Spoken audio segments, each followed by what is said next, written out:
Are you seriously going to eat, you fat blibbity blabbity blob? I mean, then some of you might be like, Continual. why would I want to start this? Sensitive. She's sensitive. She's You are listening to the Tami Talks Unscripted Healing Podcast, where we share stories that are, you guessed it, unscripted. That's the thing, this journey doesn't stop. It doesn't really right? end. We have a general sense of the topic each episode, but really the whole point is just to show up and be authentic and let our inner child speak its truth. And I have continued to work through that story of constantly hearing, well, we don't want, got a hot dog on our hands. Yeah, guess what, Mr. Sabatsky, you do. So I'm so excited that you are here, and it is my hope that you hear yourself somewhere in the story so that way you can feel seen and heard as well. So let's start talking.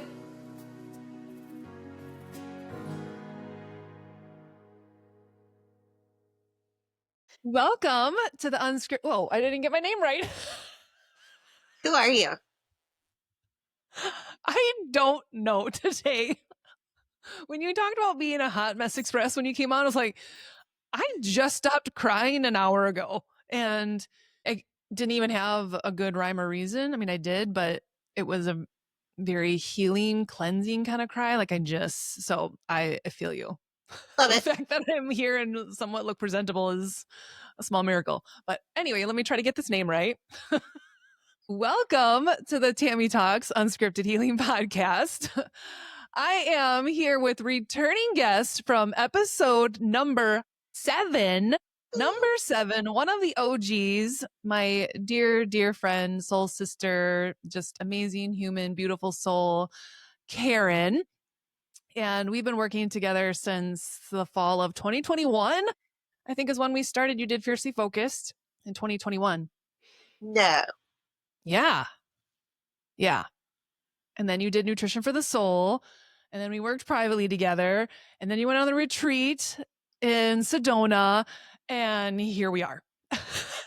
So Are you sure it's 21 and it wasn't 22?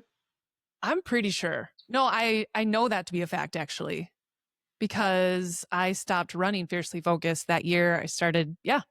Yeah. Isn't that crazy? Yeah. Yeah. Whoa. So fast forward. I don't. Almost 4 years later. That is insane to me. But man, time flies when you're healing, right? Whew. Whoa. Yeah.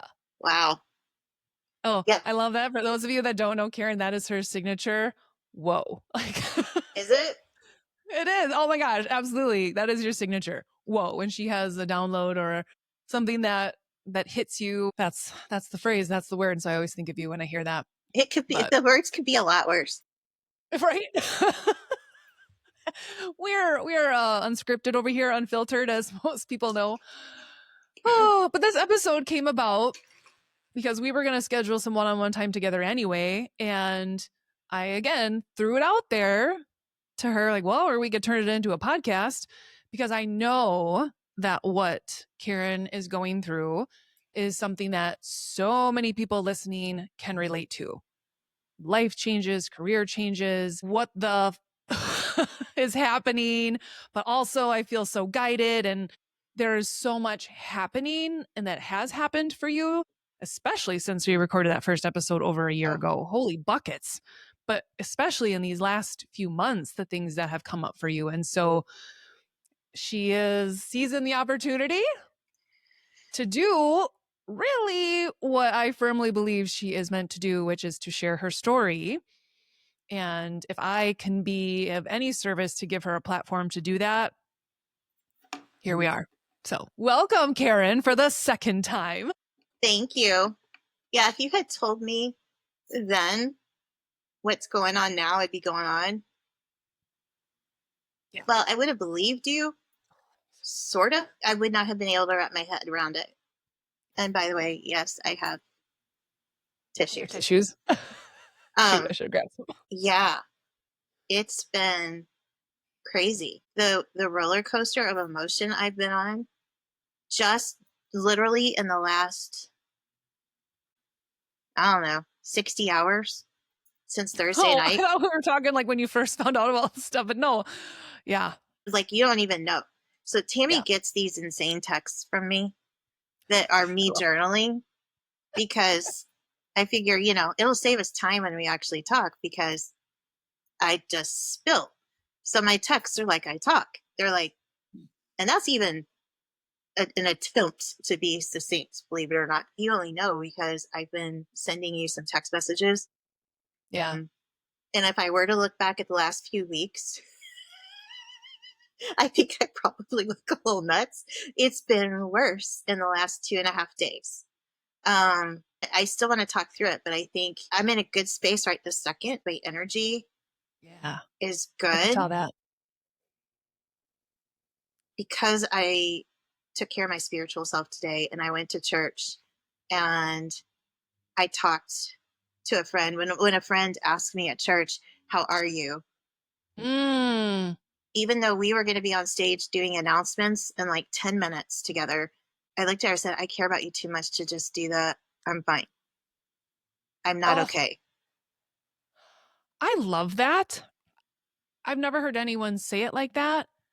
I love you enough. I want to give you the real answer, the real honest answer, and Oh, yeah. show you my authentic self right now because I care about you also that much. And you also know that you deserve to be seen in that. Mhm. That's a beautiful way to look at that because oftentimes we don't want to be a burden to that person, right? We don't want to dump our Right. stuff on them. We're like, no, I respect this person enough and care about them enough to let them see the real me because that is an honor when people do that. Oh, Well, I love and that. when you put it that way, that is pretty beautiful. That's kind of brilliant. And as usual, it did not come from me. I heard it come out of my mouth. Uh huh. And I am at my best when I am unscripted because I don't think too much about things. So I heard it come out of my mouth and then I told her how I was and we talked. And that combined with our sermon today and being of service, even just a little bit at church and getting out of myself for just a few Mm. minutes, I'm in a better space than I have been for the moment. This too could pass. We will seize every opportunity in this energy. Yes, because Yes. I figuratively felt like I woke up Thursday night from a dream and went, "What the hell is going on? This can't be Yeah. real." I was wide awake. I wasn't asleep, but that's exactly the words that went through my mind was this intense panic. I should probably explain what is going on, but Oh, yeah. We could give people some context. some context. Yeah, basically, this is a one-on-one session for with an audience. Yeah. Talk about being bold and vulnerable. Holy Well, buckets. at some point Thursday night, I had this panic set in deep in my gut. And I've had moments of concern, but they've been close and then they've been further and further apart. And they're moments. This one was 2.5 days, and this was gut wrenching. I felt like I wanted to throw up. I did not want to eat. Now, you've never known me to not want to eat. I eat at stuff. My stomach has been so, like last night, I thought I was going to throw up literally in the middle of the night. Friday night, I Ooh. was so upset. I went down to the couch and sobbed, like gut wrenching, sobbing, and talked to God. And it's because Thursday night, I felt like I woke up from a dream and went, "What the hell is going on? This can't be real. Oh, no, no, no, no, no, no. This can't be real. This is not going to happen. I can get out of this. I can change course." After 30 years with my same firm in corporate America, I was gifted. I was one of several people, a lot of people, who were given the opportunity to take a voluntary severance, completely voluntary. If this had come up a year ago, there's no way I would have considered it. I really don't think. I don't think you're ready for that either. I don't think I would have even considered it. It would have been, well, I'm not ready to retire. I'm 54. I got lots of years in me. I'm making good money. I got it kind of easy right now, honestly. I haven't been killing myself like I did earlier in my career. Mm. Interesting. I'll come back to that. Keep going. Well, I have been moved and changed leadership roles so much in the last 3 or 4 years. I haven't felt competent. Yeah. So I haven't felt confident. And it's been a downward spiral. So comfortable in that you've been at this place for 30 years and it's a steady paycheck and all of these other comforts. Comfortable that way, but Yeah. internally and on your soul level, not so much. No. And it's been getting louder and louder and louder, as you know. So earlier this summer, I had the opportunity and I could have decided, I'm going to stay put, likely going to get another new role. We'll cross that bridge when we get there. But I don't mean to sound weird about this. I don't like talking about money, but I make more money We than need to. I make a lot more money than I ever thought I would. I come Yeah. from a humble background and I have scratched my way Yeah. up in corporate America. I have done by anyone else's measure. I've been successful. I've got 6 weeks of paid vacation because I've been there since the dark ages. I have a ton of flexibility. I have all of that, and I could have just stuck with that. Mm-hmm. And when it came up, I can't remember the old parable or the old story about, God, where were you? I was on the house and the water was rising, and I asked you to come. Does this sound familiar at all? I asked you to rescue me, and you didn't. You just sent me to perish. And God basically says, well, I sent you this. I sent you a log you could jump on. I sent you a lifeboat, and you didn't get in it. Uh-huh. Um, this is my lifeboat, Yeah. and that's what I've been telling people. I can't explain it. It defies logic, aka my complete freak out for the last 2.5 Yep. days. On Yep. paper, it makes no sense. And quite honestly, on paper, it sounds really stupid, which is exactly what I've been telling myself for 2.5 days. But it's a lifeboat. I'm going to be paid for over a year to figure out what's next. Yeah. I will never forget that conversation when you told me this. And I was like, so let me get this straight. You have this nudge and urge that you want to be a speaker and you want to share your story and you have this ability to coach other women in this realm. Gosh, there's this weight that's holding you back, this job that's been safe and steady, but not lighting you up anymore. And God's basically paying you to get out of it and then giving you a year to just figure it out. I'm like, Karen, if you weren't being guided and literally at this point now shoved out, but with a care package, I don't know what is happening. But these are the things that we miss, right? Because of, well, I should just finish my career here, or, I should just stay with this paycheck. I should. All of these expectations, all of these stories, all this conditioning that we put around ourselves and our current circumstances, and got to be like, girl, if you miss this gift, I don't know what to do. Because that was right in your face. I can't ignore that. And we get signs and symbols and synchronicities and all of those things all the time. Like you said, there's probably been a million little lifeboats and logs and things all along this way the last few years. And I know there hasn't because I've been with you. But this one was big. This one is like, what do you call those big boats that come out for safety? I don't know. They're like I don't know what the Coast Guard, right? Yeah. It's literally coming out to rescue. Like, no, we are getting you out of this. come here. Yeah. But Yeah. my head is a scary place. Oh, well, and this is why I'm like, Karen, this is so relatable, and why so many people need to hear this is because you can be presented with such an obvious gift. Your fear has been money, and God is like, girl, I got you. Like, I got you. I'm giving you a parting gift.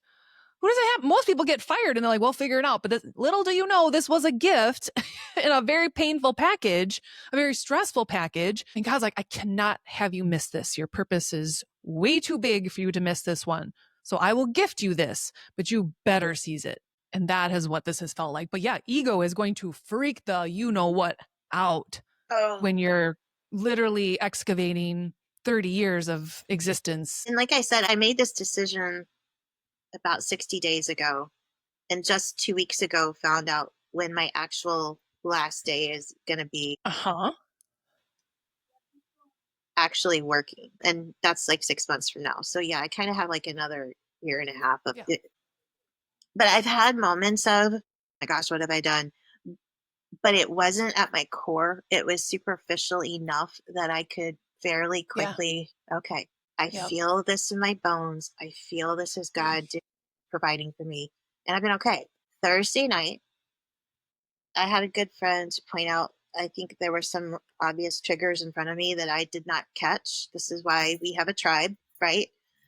Yes. Pretty darn self-aware. However, Uh-huh. it wasn't till I shared with this particular friend who I happened to be with Thursday night when I shared with her this morning at church. And she said, so this happened and this happened just while I was with you Thursday. Huh. Yeah, dinner conversation was all around money Thursday night with some people, like uncomfortably. Yes. Anyway, there was a lot of conversation around money, not with the two of us, but some others.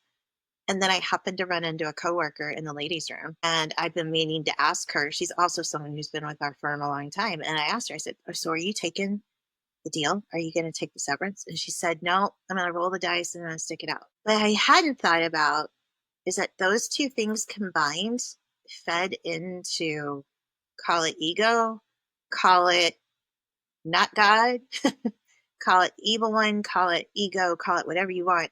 Took those two concerns of I'm doing the wrong thing, which I'm doing the wrong thing. This was a Karen decision, not a God decision. I've let my ego get fed by other people, aka you and others who've said I'm meant for more. Who's to say? I'm going with my pride and my ego, and you're gonna love this one.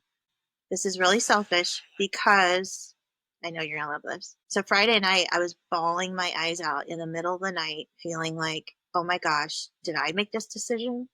Did I really pray enough? Did I pray? Did I pray enough? I've said I prayed. I think I prayed. I really felt like this was God, but was it? Was this just me? Was I listening to other people instead of God? And and it culminated in this was a really selfish thing to do because I just cut our family's income in half indefinitely. Because realistically, and I'm a realist, I know you're going to say I'm limiting myself and all that stuff, but I'm a realist. I don't know how in the world I could possibly replace the income I have now with doing some of these other things. So I decided in the middle of the night, Friday night, that this was selfish, that I was robbing the family. I should have stuck it out for 5 years and then done something, then take time for God. And then I had visions of my 15-year-old. I want to get her a car. She's going to get married someday. Like literally, I was projecting like 5-6 years out. And I couldn't pull myself out of it. That sat in my gut until this morning. And that was Friday night. There was some big shifts for the collective around that time. You were absolutely not alone in that.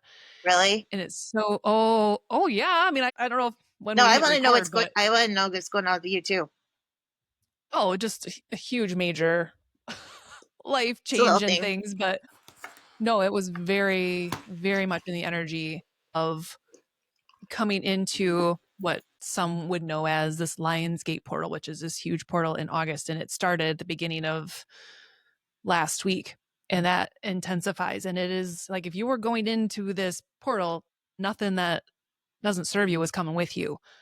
And I read something this morning and it talked about when you think about when you're giving birth to something, the most painful part of that is when there is that expansion to make room for this baby to come through.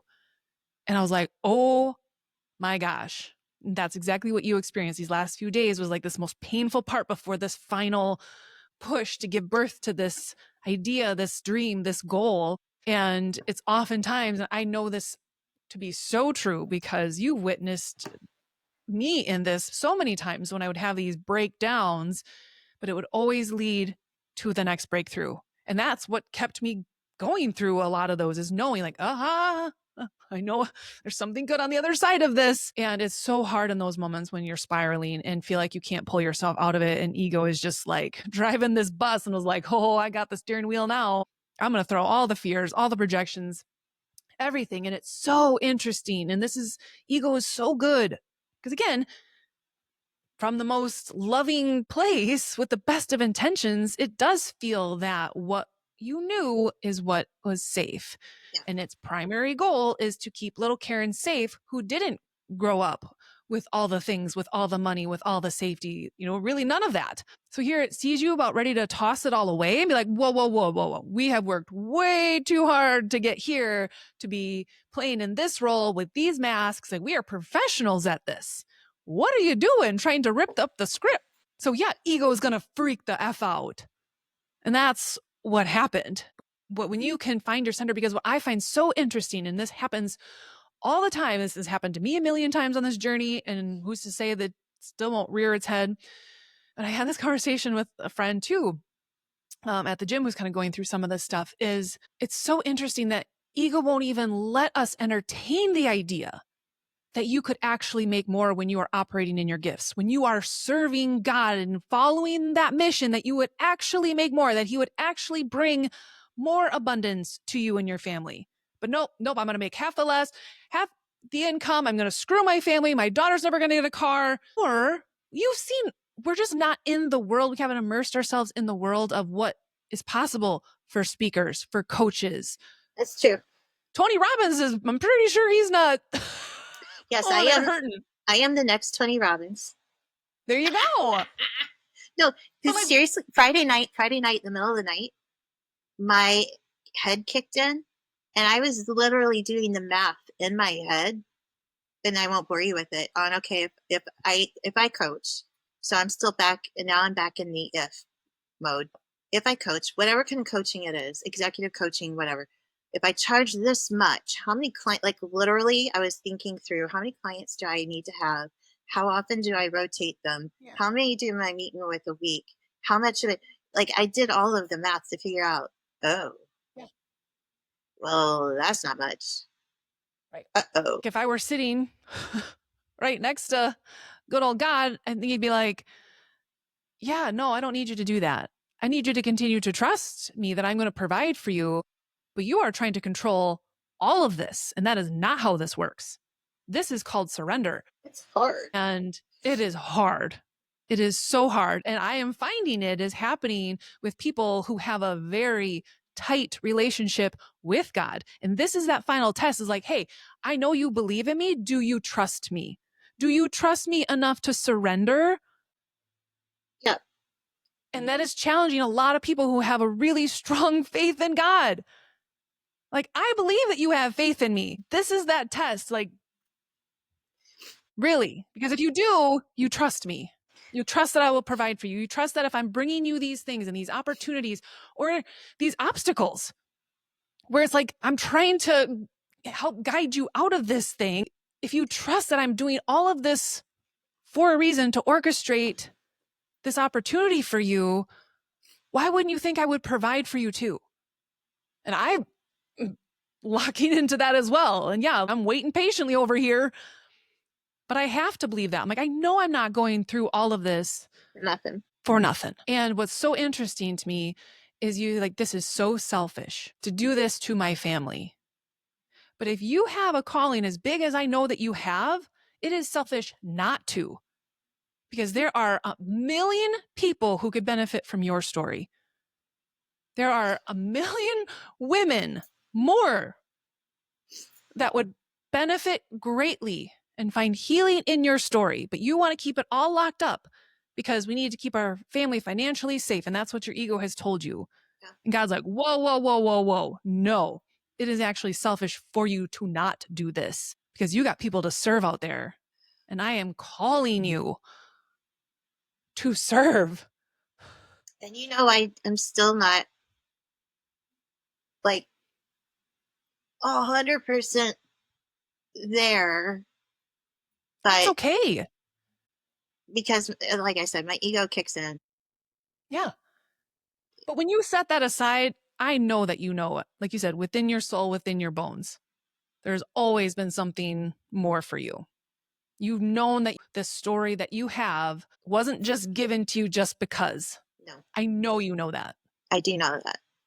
And I also know, because of my story, because of the things that I've experienced, I have complete faith in God. Where all of this was coming from was my ego got so sneaky. Yes. Yes. Cunning, baffling, and powerful. My ego wasn't telling me don't trust in God. My ego was telling me, oh, don't trust yourself. That wasn't God telling you to do that. Yeah.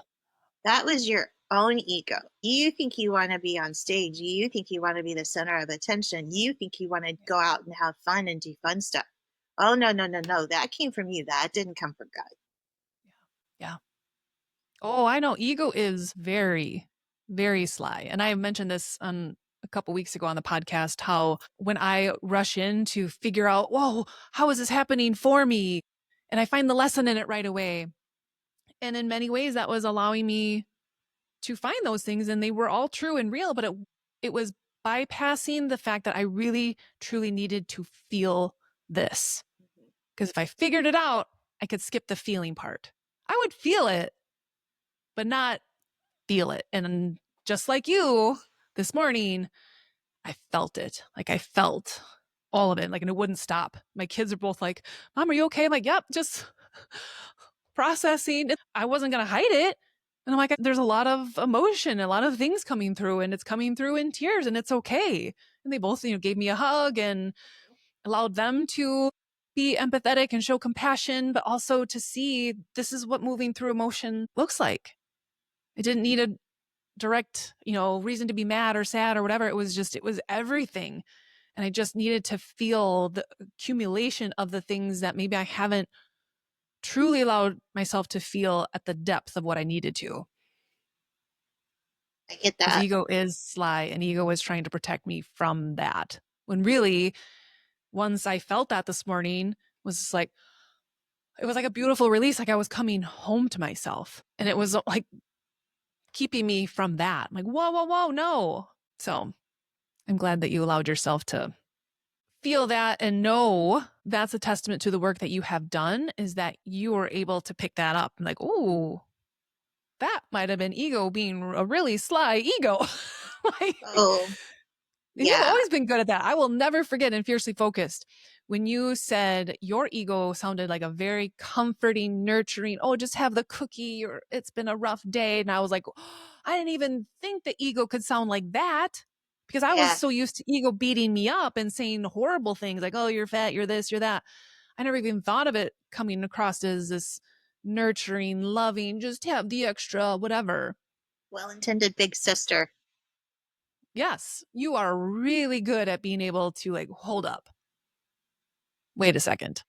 Thank you. This time took an uncomfortably long time. This was This was different. This was different. Different, This deeper, was all the things.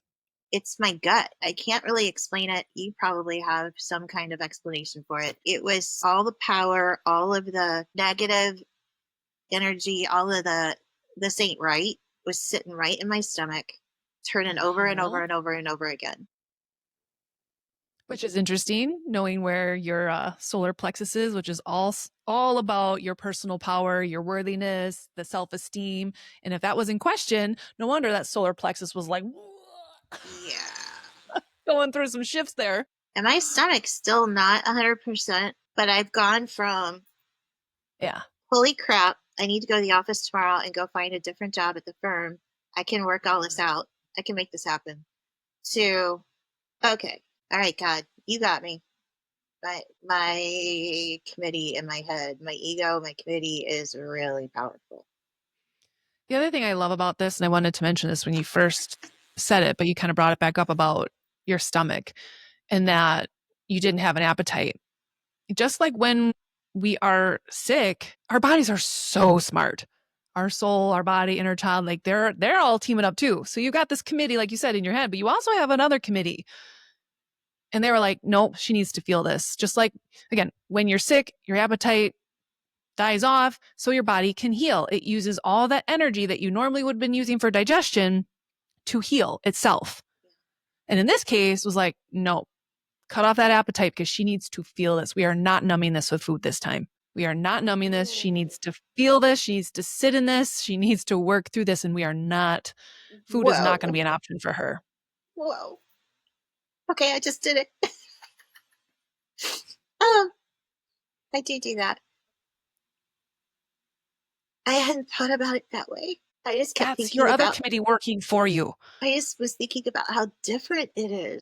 I don't remember feeling that way for decades, being that churned up about something. It was a gift though, because in the past, you know what I would have done. The ice cream, the whatever, the whatever, the whatever. Shopping, Yeah. all the things. Anything to distract, anything to numb from feeling this. And I am lucky, so lucky that I'm in a place where I think I can forget everything we talked about for the last, I don't know how long, about the last 2.5 days. The truth is, I do know in my gut, and I say this all the time, my gut is my higher power talking to me, is God talking to me. It is. Um, because 99% of the time, up until 2.5 days ago, I've actually been really excited and joyful, Yeah. terrified, but also Yeah. excited for something new and to see what comes. And that is starting to come back today. Yeah. Oh, I felt that. Whew. It's almost like that tug of war, right? And we've talked about that before. It's like this safety back to this old life, but then you also have your body, your intuition, your inner child, your higher power, your highest self, all working for you as well. And we don't think of things like that as, oh my gosh, that was another way that they were like, nope, we need you to really do this time. We really need to feel this and do the work, and here's this lesson or this test, or whatever it is that you need. And it can sometimes feel hard and awful, but then you get through it like, oh, wow, I needed that.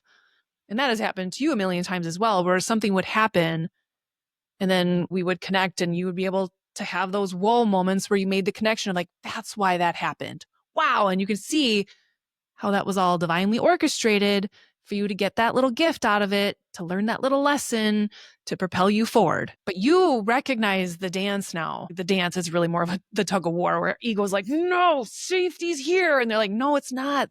Freedom and peace is over here. Yeah. Yeah. I went on this soapbox about why your story is meant to help so many people. But unless they go back to episode 7, which I highly recommend that you do, maybe give them a little snippet of what you want that message to be, how you want to have your story help other people. Because you're right, this isn't about you. Ego will tell you that it's about you and that you want to be on stage. No, this is not. I went through this so I could help other people. That's why I have this podcast. This isn't about me being back here behind the mic. It's like, I know, and I can't tell you how many times I share something personal and people reach out like, thank you. Because they don't feel alone. They feel seen. They feel heard. And that's why I'm doing this. Other people, sure, can look at this as me being in my ego and whatever. I know my truth. You know what? It's so funny that you say that because I've been saying that about myself. I would never in a million years even think of that about you. Right. Never, like, that's just ludicrous because I know your heart and I know where your heart's. Oh, okay. Yeah, that's another. Everyone just witnessed what happened, right? This is why I love this work, because when you can just hold space for someone like this, you just had your own, you said it, you made the connection. I'm just here reflecting back what you're not always seeing, but know to be true. It's just so powerful. I don't know how you do it, but I hope to get to do the same kind of thing for others at some point. So that was a really powerful question. I don't remember exactly how you just put it, but what I would want others to get from. So this is completely unscripted. Which is when you are operating in your gift. I know. And Let that be known, as Karen is a channeler and she's learning to embrace that, as unfiltered is where she shines. My ego would tell you that I'm still trying to figure that out. But I know it's hope, faith, and gratitude. And it always has been. Yep. Actually, it hasn't always been, but it has been for a long time now. If I can do nothing else, I would hope that my story would help others have some hope, either because they have someone in their life who's experiencing what I experienced early on, and my life is what it is today, or because they're in that pit themselves, or because they've got something that's weighing them down, regardless of what it is or how big or how small. I would just love to be an example of, if you trust in that, I'm not going to proselytize.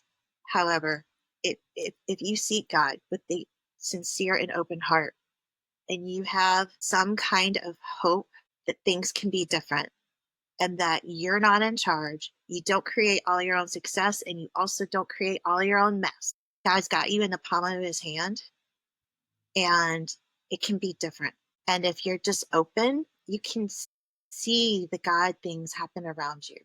I have had just my journey with you, just in the last 4 or 5 years, from the very beginning, has been me in enough pain to stop distracting myself long enough to go, I'm not in charge here. Something else is. For me, it's God, it's Jesus, it's God. And then just listening and following.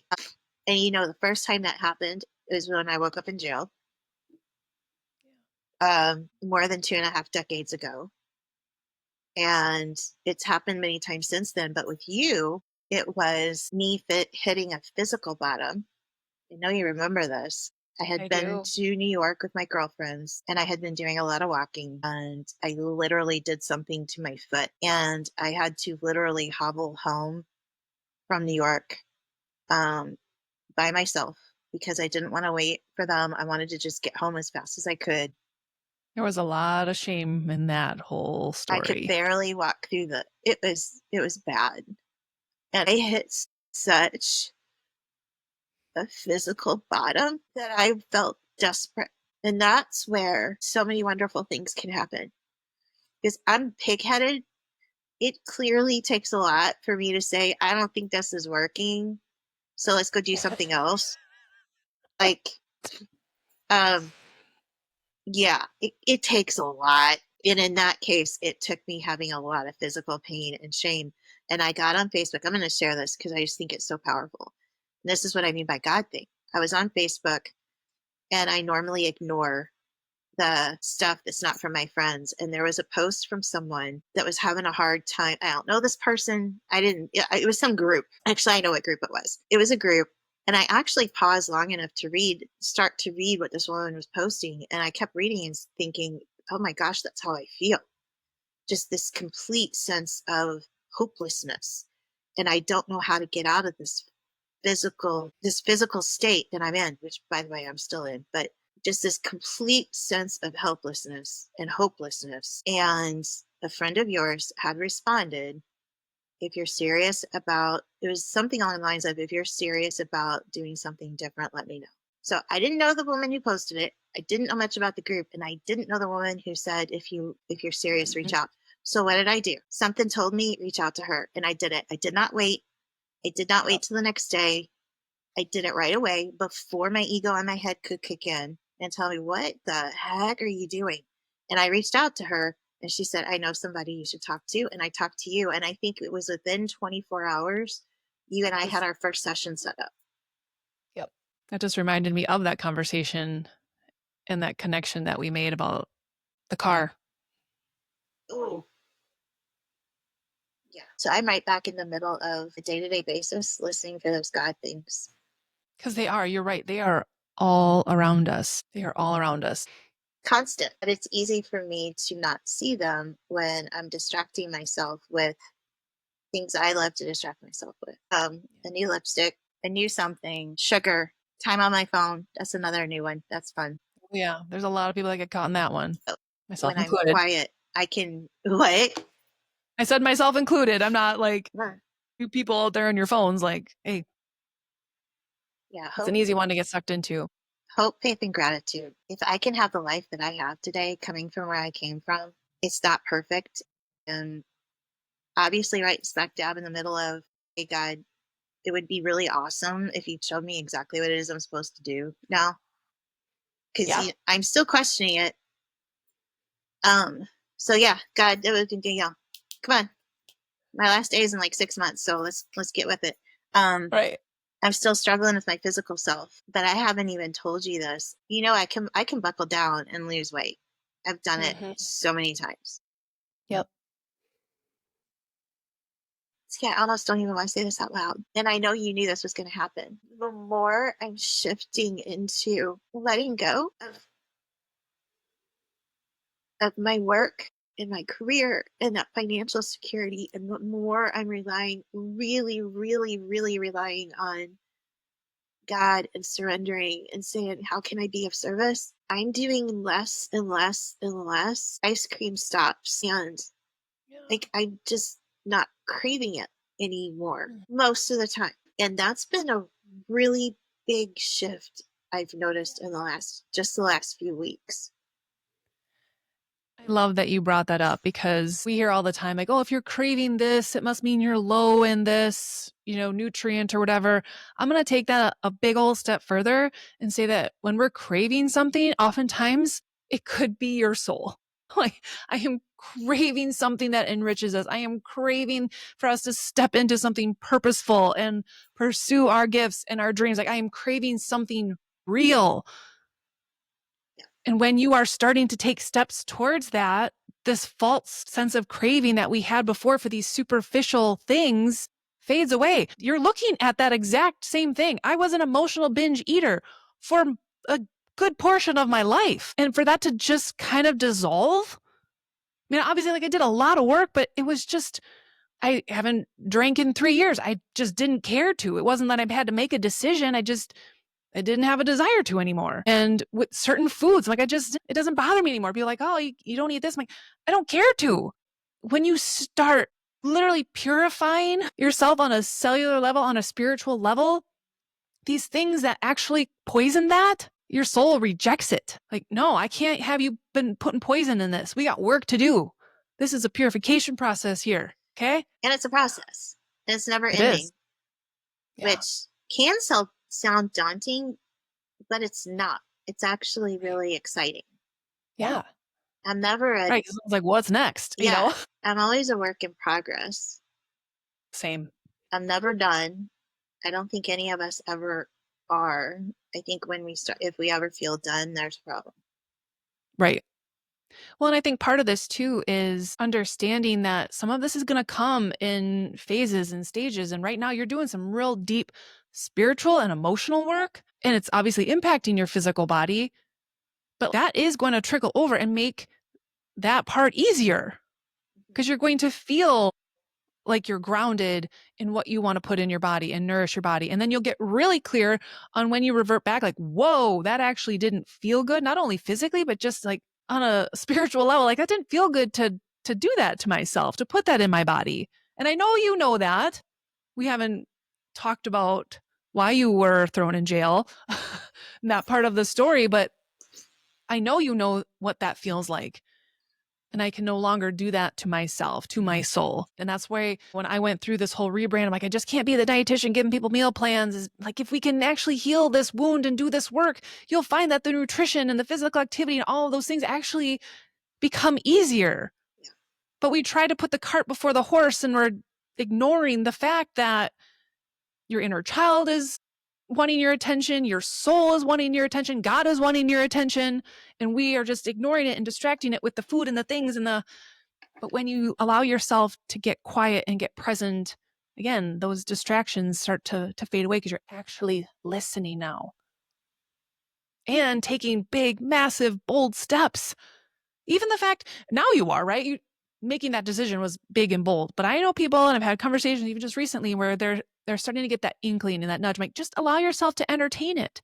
Yeah. What would that feel like if you were to try on that coat? What would that feel like? Just be in that energy.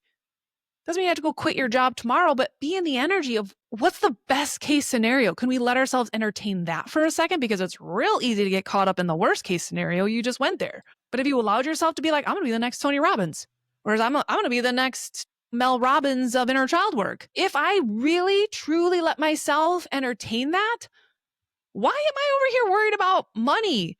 Why am I feeling like what I'm doing is selfish? Does Mel Robbins sit over here and think like, wow, this is really selfish of me to be helping all these people with my podcast and books and things? See, when you say it, it sounds really ridiculous. But I know. Yeah.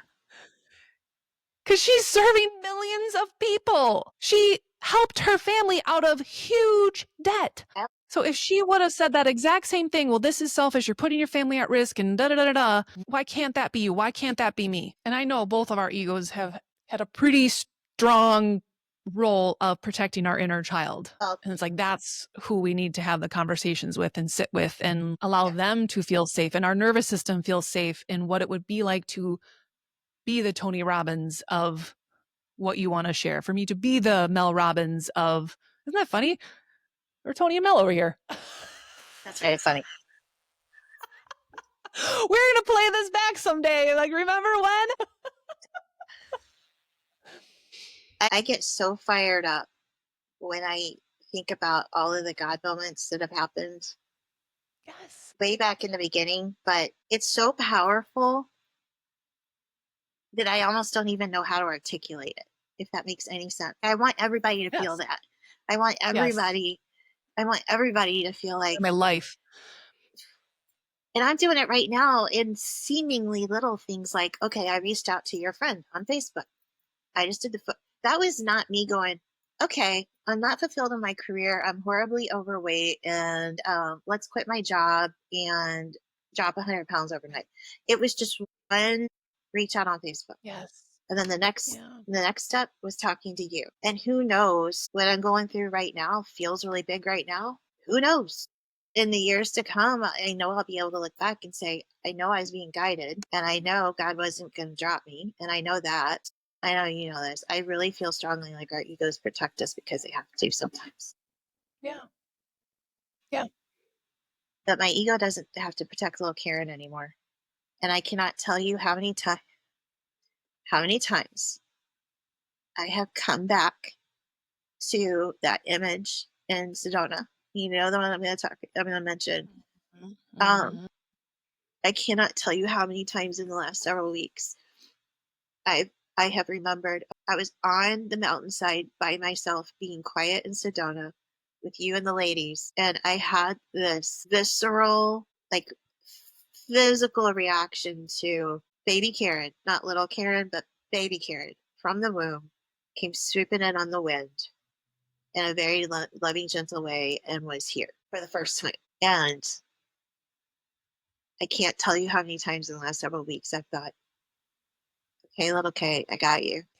When you were little, you wanted to sing and dance for the family. Interesting. When and you've been through hell, you've put yourself through hell, you've survived hell, and I got you. I'm going to let you shine. And I've had to come back to that several times. Right. And thinking about this is like, what if you don't do this? When you think about that little girl, like you said, being on stage, singing and dancing, what would that feel like to not do this? Trapped. That was a pretty quick answer. Felt trapped. I have felt trapped. Yeah. A cage is safe, right? Yeah. And if you're being really well fed and sure, you've got your needs. There's a lot of animals in captivity that are fed, but are they happy? No. I haven't talked to you about this recently. So there's good stuff happening in my marriage too. Ooh. It's not because something's magically shifted with my husband. That's the way it always goes, right? I haven't spoken to it out loud with him like this, but he has said to me, I'm capable of supporting our family. Like, I know you are. Of course you are. I just feel like I'm supposed to do my part. Ooh. So that's the other whole element to this, is that for the first time in my entire adult life, I'm saying I'm going to be reliant upon somebody else financially. That is scary as shit. For someone like me who is, I've been married 20 years. Everything's conjoined. We don't have his money, my money. But in my head, I'm self-supporting. I can stand on my own 2 feet. It's almost like this was the last. Ooh. Whoa. This is allowing me to be dependent on him in a different way. And allowing him to step up in his masculine energy. Your roles have been distorted. You came into the marriage with your masculine energy and you've been trying to operate in that. Yeah. And then we get resentful for our partners because they're not stepping up, they're not doing those things. But you're like, and Sarah talked about this last week on her I know. episode, was I that she know. was showing up in her masculine energy and it kept her husband from being able to step into it. And that's exactly what was happening here. Well, and I think he's been stepping into it, but you know, there've been two masculine energies going. Uh-huh. It's hard for me to be soft and feminine, but it's getting much, much easier. And that's where my power is. And I know that. When we think about the roles of the masculine and feminine energy, when you can allow him to provide that safe foundation that is there to provide you this platform, this foundation to go out and do what you need to do from your feminine energy. We don't need more masculine women out there. We need women stepping into their gifts, allowing them to receive. Yeah, go ahead. You know, I get those. Uh-huh. So I think there's something to this. As I've been following my gut, my God voice of, hey, reach out to this person, reach out to this person, reach out over the last couple of months. I've connected with a couple of women that I did not know or didn't know well, that we've got some things in common professionally. And when I talked to both of them about what I was doing, they both, independent of one another, mentioned women in my age group. I need to do the research on this, but what they've told me, and it would make sense to me, is that I'm not alone, that women in my age group who have built successful careers for 20, 30 years are stepping out and starting their own businesses and doing different things. And there's something, no offense, youngin', there's something about my generation that I don't like talking in generalities. Me and many of the women that I know had to fight, claw, and put on masculine energy to play in a man's world. Yes. Professionally. And I see many young women that I'm surrounded by at work now, and I'm baffled by them in a great way. I'm like, holy crap, it would have never occurred to me 5 years in to assume that I would get the opportunity to do XYZ. Like, it's amazing. And I'm in awe of them. But there's something, I'm babbling now, but when you said my message or whatever, I'm huge on hope, faith, and gratitude. But there's something to this shift that's happening with me where, and then you throw menopause and hormones and all that other crap on top of it. Yeah, so I was just which into this. I have my appointment with the hormone doctor finally in September. So well done. Way to get your homework done. Finally. Anyway, there's something to it. I don't think I'm alone. And I said to somebody the other day, I never heard of perimenopause. Somebody mentioned that to me, and I was acting like a nutcase like a decade ago. I was like, what is that? I see younger women at work like talk about this stuff. You never talked about it. Nope. Brain fog, not remembering what meeting I was in 16 meetings ago, 3 days ago, and watching people, women in particular younger than me, on their A game. Yeah. Being that old me and me going, I can't remember what day it is, so that's fun. Right. And then we beat ourselves up and we start questioning our worth and all of these things when really. Yeah. So anyway, I'm totally babbling, but there's something to that. There's absolutely something there.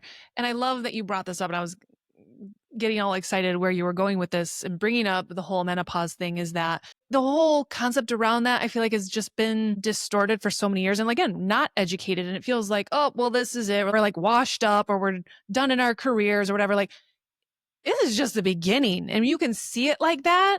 Like that transformation that you go through in your body, that you go through, like these women you're not washed up in your career. You're starting a whole other evolution of yourself. Oh. Yes. Because I've been thinking about, breakdown to breakthrough, breakdown to break out, these terms. But yeah, there's something about menopause, and it's not just the menopause. It happens to be the stage of my life of little Karen really coming into her power.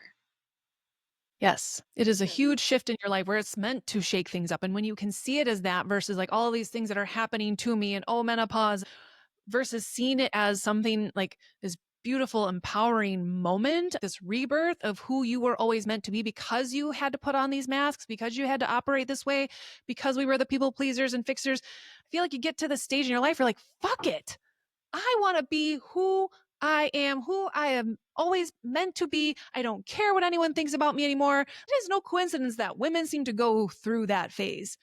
And I've heard like people say like, oh, after 40, you start to not care.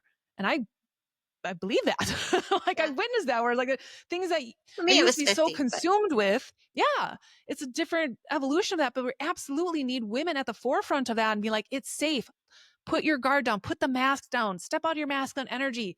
Come on. it's Like like, it is the rebirth of women.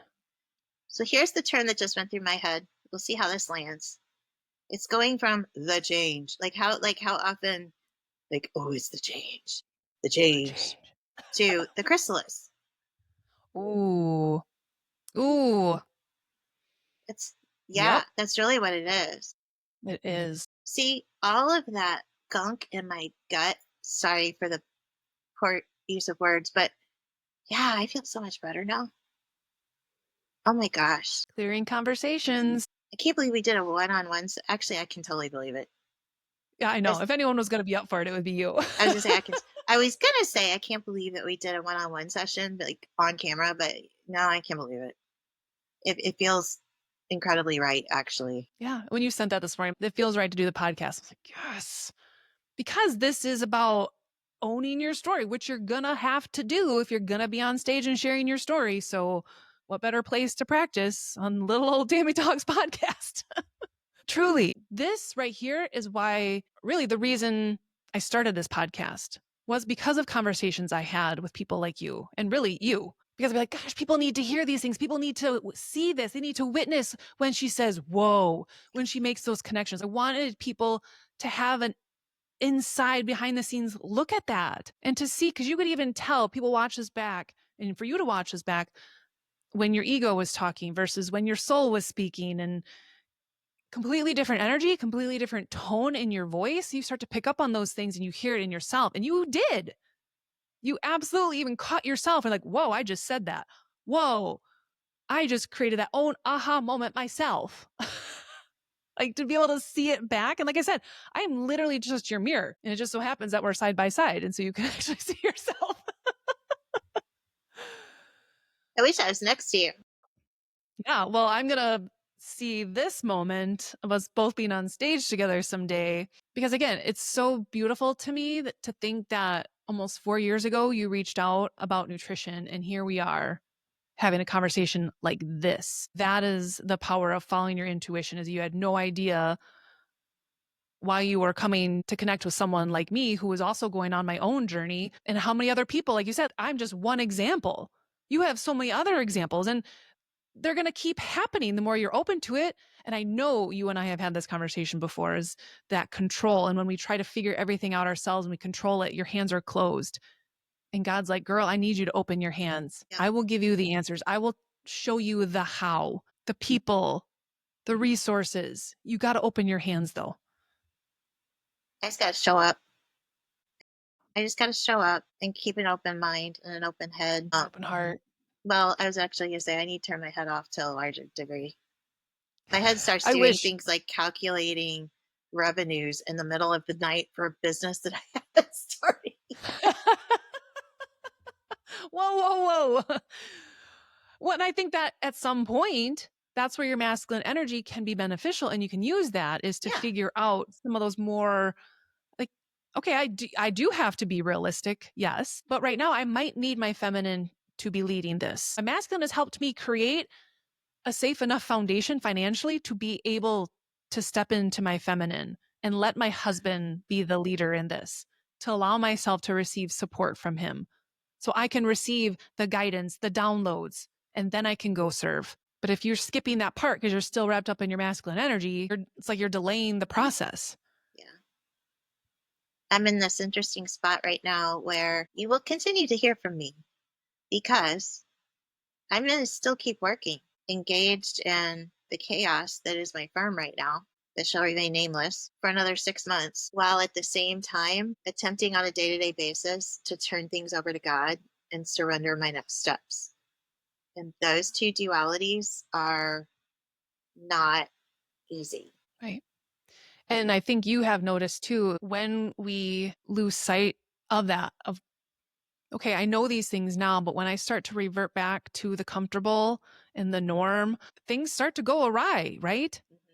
Whether it's in with our relationships, our coworkers, or whatever, it's like it has to get disrupted again. But it's like if I can keep attentive and intentional about pouring into myself and into this mission, even though I've still got this plate is still spinning over here, absolutely. But I can't lose sight of putting some energy into this. And like I said, it could be something small. It's just on your way to work. You know what? I'm going to imagine I'm driving to my keynote speak right now, whatever. Just being in the energy of that. Sometimes we think we have to completely overhaul things and take all these big, massive action steps, and you don't. Even if it's just every morning when I get ready, I'm going to look in the mirror and see myself on stage inspiring thousands, millions of women out in front of me as I'm putting on my eyeshadow. That can be enough to keep that plate spinning too. But when we let this plate stop spinning or it falls completely, that's when your inner child and your soul and everything starts to cause a ruckus. And I start to feel like I want to throw up. Can I tell you one more thing? Yes, please. So one of the things, and you'll love this because it was with your encouragement over the last few years that I've started to do this. I've started to tell a few people at work. So if you work with me and you don't know the news, surprise, I've started to tell a few people at work. And I've been really honest. Every time I say took voluntary severance and I'm leaving, it usually gets some kind of reaction because everybody knows I've been there for 30 years. Yeah. And I always follow it up with, I'm not retiring. I'm retiring from here. And I don't know my next steps. I don't know my plan B. And I'm doing this because I feel like God sent me a lifeboat and I had to jump into it. And I didn't think that through. It's not like I consciously decided, oh, I'm going to choose to use this as a witnessing opportunity every single time No, it just came out of my mouth and I saw the reactions that I got. Every time I tell somebody that, they're like, wow, okay, that's big. And the part that you'll really appreciate, this is a part that you coached me on. I am also, when people ask me, well, what do you think you want to do? I was like, well, I have some ideas that I'm percolating on. And one of the things that I've always thought about is speaking on stage and coaching. So I do that with intention to give it Yes. life, to give it energy, Yes. even though it's becoming less uncomfortable to say it out loud. But the first couple of times I said it out loud, I was like, oh, Right. That's your ego being like, don't put that out there. What are people going to say? They're going to project their stuff onto you. And they're going to be like, no, you can't do that. That's exactly what that feeling is. The more you say it, the more your nervous system can start to feel safe in it, which your ego can feel safe in it. Oh, she really believes this. We can really do this. I love that. yeah. And the more I God love things that. come. And the more God things come. As a result of doing that last week with someone, I now have a chance. I didn't tell you, did I tell you this? Reached out and offered to speak, even though I felt woefully ill equipped to do so. And it made me extraordinarily nervous. Your ego did. Yeah. And Correction. that's not going to work out. But because I reached out, I'm going to get to teach like a 4-week class. Oh, instead. interesting. Yeah. Funny how I that know. worked out. Yeah. Because, I'm passionate. My favorite job of all time was training financial advisors. And it was over 20 years ago. And I still think fondly back to it 25 years ago. So, yeah, God stuff. Keep trusting, keep listening, but fear could have kept you from reaching out. And then if that speaking thing didn't work out, like, oh, see, well, there's confirmation. Go back to your old job, right? Like, wait, no, I actually have something better for you. You thought it was to speak. I wanted you to teach, to remind you how much that lit you up. You can't make this stuff up. I know. You cannot I make could this talk stuff about up. it for hours, which nobody probably wants. But yeah, it's just a constant, every day, there's God stuff going on around me. And I love that you said the more you will get those signs, those synchronicities, those God nudges, because I think of it as like a little kid. They're like, mom, mom, mom, mom, mom. Like, I want to get your attention. I want to get your attention. But we continue to ignore them. Do they eventually just be like, Whereas that kind of like got in the universe, like, oh my gosh, like how many, they're just not getting it. And I think that's when that hopelessness starts to kick in for people, when it starts to get a little darker. Maybe depression starts to sit in because you've missed so many and they're not coming as often anymore because you're not picking up on them anyway. But that's when it gets exciting, is when you see them like, whoa, oh, and that's literally what has kept me going for the last how many years, Yeah. since this really all started for me in like 2017. Was like all of those signs. I was like, okay, this must be for a reason. I'm getting these angel numbers, or I'm getting whatever. It's guiding me, and I would get excited, or just again help me build that faith and that trust so that I could surrender. But you're right. If we're ignoring those, eventually that toddler's like, Yeah. whatever, they're ignoring me. So don't let that energy take over, because just that, when I said that, I was like, versus, oh, they're paying attention. Oh, let's give them more. Let's give them more. She's really onto it. She's really doing it. Okay. That's the energy that is going to propel this forward. And I mentioned to you, I felt like I was on this spiritual boot camp the last 5 months. And knowing it was because it was like, okay, you're on the accelerated track. You've done enough work. It's go time. Let's go. And I feel like you've kind of been putting through that too, is like, girl, we got to get you out there. People need to hear this story. Enough of this dilly-dallying and second guessing and doubting. And so you had that really intense, so you could move through it. And hopefully, yeah, it's not that it's not going to creep back up, but hopefully you work through the hardest part, right? Now it's just like, all right, let's just give birth to this baby and let's go. For me, I will stay in this mental space, this spiritual space, only if I am diligent about praying and turning things over. Yeah. I have to be purposeful about doing that. If I'm not, I intuitively will take back over. Yeah. You have to build in those things. That's why when we talk about being intentional about reconnecting with yourself, with God, like for me, that's, I have to get outside this morning. I had to take Arya back to the house, and I just found myself driving to the park. I was still in my pajamas. I'm like, I don't care. I need to be outside. I need to be immersed in nature. And there were plenty of people there. There was people getting ready to throw a birthday party, and I'm out there in my pajamas. I'm like, I don't care. Like, I need to connect right now. And I'm going to be intentional about driving there and doing this. Because if I don't create that sacred space, you don't let those downloads in, all that information you want, all the hows and the things. If you don't take that time, it doesn't come through, and we delay the process. So yes, be intentional about reconnecting, having that sacred time with yourself, with God, with source, whatever resonates for you. That is a crucial part of this process. And I think it's part of the overall purpose. Yeah. This was amazing. Oh, You're such a gift. This was so as fun. are you, my friend. This was really fun. Awesome. Well, I hope people got something. I know they did. I'm not even going to hope, because I did. Like, you completely helped shift my energy. There was no joke that I was, you can ask my children, from about 8 a.m. to probably about noon. I was just, and that was a gift for me. Right back to be able at to you. shift my energy, pour in. So thank you. My friend at church did that for me this morning. We did that for each other. And I get to go do that. And I for get to everyone that's listening. And the family. I'm going to go hang out with the family. I love it. I'm going to edit this so I can then share it with the world. So Love you. Oh, Karen, thank you so much. And for little Karen, and I'm going to thank your ego too for allowing you to show up today, because I know yesterday it was like, yeah, let me think about it. Let me pray about it. You know, you'd said that, but you could feel where your ego was trying to tell you, like, no, you're not doing this. So I would also like to thank your ego for allowing you to show up and step into the light and your gifts and your purpose, because this is literally what you're meant to do, is to help inspire other people with your story. And this is part of the process. I don't want people to forget that. It isn't that you just get to show up on stage and like, look, everyone, like, people need to see the in between, the work that goes through it to get on stage. Because then people are like, oh, must be nice, she's just up on stage. If I just looked at Mel Robbins and never knew her story, I'd be like, well, must be nice, she's, got this huge podcast and writing these books. But when you know her story, you're like, oh yeah, she deserves to be up there. Like, okay, right? So let people see this. because this is relatable, because we have all been in it, in the muck, in that uncomfortable feeling, crying late at night. And that's what I said to you in your message. I'm like, Yeah. well, that's relatable.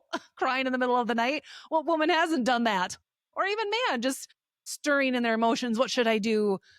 We need to see this part, not just the after. This. I think this is so important. So thank you for being so open and so vulnerable to let people see this part. It's going to be a beautiful part of your story. Thank you.